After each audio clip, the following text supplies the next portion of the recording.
Hi, this is James Dibelka here with the Sulek Sonata. I feel that there are a few concepts that, when practicing this sonata, we can recycle and use elsewhere in our practice room. First and foremost, I would like to say always use a metronome. If you're not using a metronome, you can't hold yourself rhythmically accountable. So looking at letter K, the first measure in downbeat sounds like this.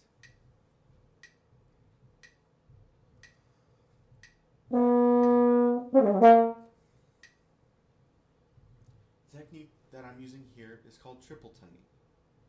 And when you're triple tonguing, I'm using a combination of front, ta, and back, ka, tongue vowels that, when used in combination, create the illusion of a faster tongue, and realistically we'd like to get it as close to single tonguing quality as possible.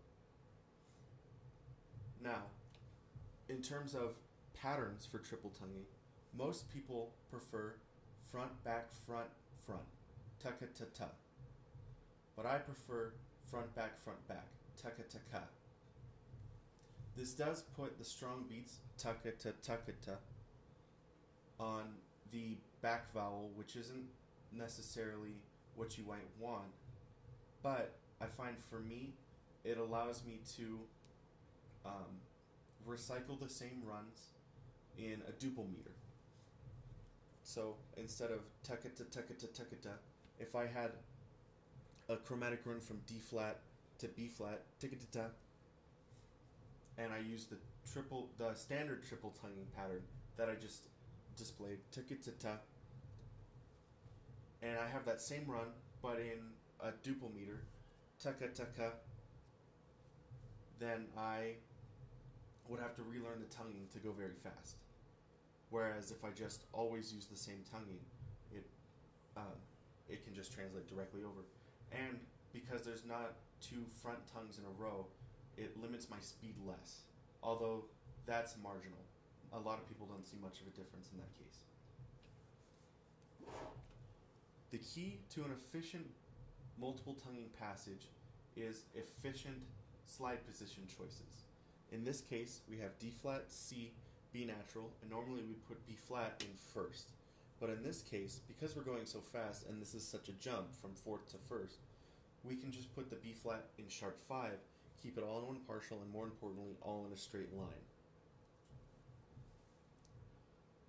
The last thing I would like to say, and the last piece of the puzzle, is your air should feel like a conveyor belt, always moving forward and always pushing against the time.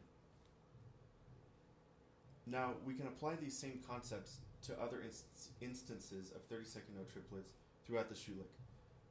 Again, about 4 measures later. We have F flat, E flat, and then we can do D natural, D flat, C, all in a line. But I don't necessarily prefer this, and it's because I don't want to have to blow against the entire slide.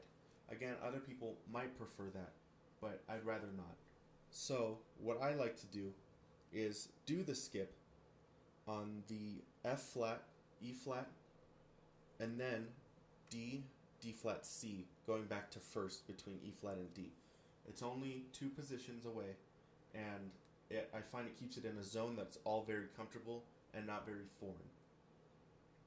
However, there are times where this is mostly unavoidable.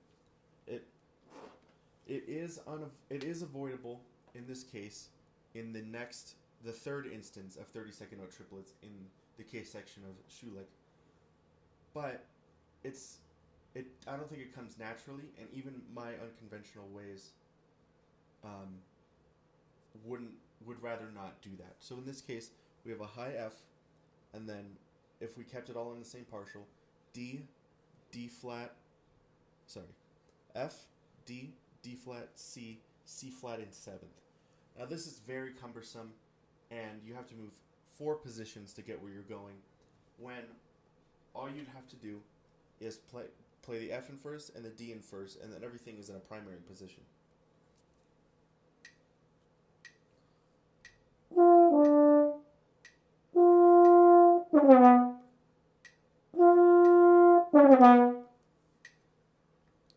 This will take some getting used to though, so use the same speed up method between the F and the D and start slow and bring it up. Going quickly over partials is a skill that's learned and doesn't come naturally to a lot of people. Alright, if you have any other questions about the Sulek or comments or anything else, feel free to contact me on my contact page on my website. Thank you.